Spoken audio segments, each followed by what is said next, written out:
gudoomiyaha gobolka Boqol Maxamed Cabdi Tool oo la hadlayay saraakiisha ciidanka xoogga dalka iyo kuwa daraawiishta koonfur galbeed ee ku sugan degmada Xudur ee gobolka Boqol ayaa sheegay in gobolka Boqol ay ku sugan yihiin tiro ciidamo ah oo aad u fara badan oo ka kala socda dawlad goboleedka koonfur galbeed dawladda Soomaaliya iyo Ethiopia hase ahaatee tirada al-shabaab ee gobolka Boqol ku sugan ay tahay 200 oo askari kuwaasi oo ay maareen waayeen ciidanka dawladda oo kaashanaya AMISOM taasina aan ahayn cabsi laga qabo gudoomiyaha gobolka Boqol oo la hadlayay saraakiisha ciidanka ayaa sheegay in dhabaha loo haaro isla maraxantaasna dadaal dheeraad ah la geliyo sidii loo furi lahaa wadooyinka xiriiriya Baydhabo Xudur Beledweyne iyo sidoo kale degmooyinka kale ee go'doonsan ee ka tirsan gobolka Boqol gudoomiyaha oo hadalkiisa sii wata ayaa sheegay in dawlad goboleedka koonfur galbeed iyo dawladda federaalka Soomaaliya oo kaashanaya ciidanka ADMIS ay furi doonaan wadooyinka gobolka Boqol xilli uu sheegay in shacabka gobolka Boqol gebi ahaanba ay dareemayaan xayiraad xoogan taasi oo la saaray tan iyo inta la qabtay gobolka Boqol haddii ilaahay aan wal qobadan kooy meelaan ku tabiso inta mirog anteeda ku tabi tubeon kooy runtaa ma sabantay sali guutida waa guutu sagaala tali jaaw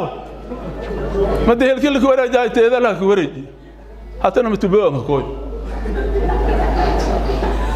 wal qobada والجيفدي معنا خوابون جيفنان شبابنا بالجيف هذا سوس حتى إلا سوس فلا يصدم إن لا كجورو برا لا كبار لا دواد أنت كأرور سوس فلا يصلا لا أين أمدو أين موقن إن اللي شغال واي إن جيت كل فرواي جيت كهرت فرناي فاتامك فرناي والكل مداي ماي لأن ده من الراشين هذا رأى بلدين كواي سدح بقول أسكرية مالنتي بابرتلهم باباس ما هو كشانني بس حالة هيته حال ماين تدال هيته تدال كيزوا إن اللي موجود جقودان كجرنا شلده والمتراس أي كوبي أي كي ما بنا كوبي قودان هذا سكبياس كون أسكري هو بيسان روك أنت هيا كون أسكري هو بيسان يا روك لما بقول أفرتون شباب قبل بقول نروق ورماب قبل كتان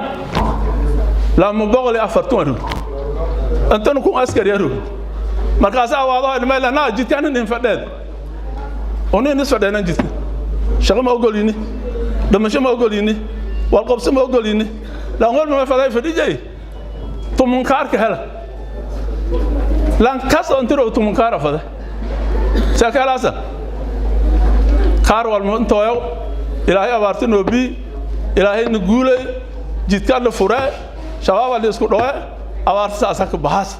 gobolka Boqol oo ka kooban 5 degmo waxa uu furan oo kaliya hal degmo taasi oo ah degmada Ceelbirde oo iyaduna dhanka Ethiopia maciishada ay ka soo gasho hase ahaatee maamulka gobolka Boqol iyo dawlad goboleedka koonfur galbeed ayaa tiro dhowr jeer ah ku celceliyay in ay furi doonaan wadooyinka gobolka balse weli ma aysan suurtagelin maxamed aadan socdaal TV-ga iyo raadiyaha dawlad goboleedka Soomaaliyeed ee Jubaland magaalada Baydhabo.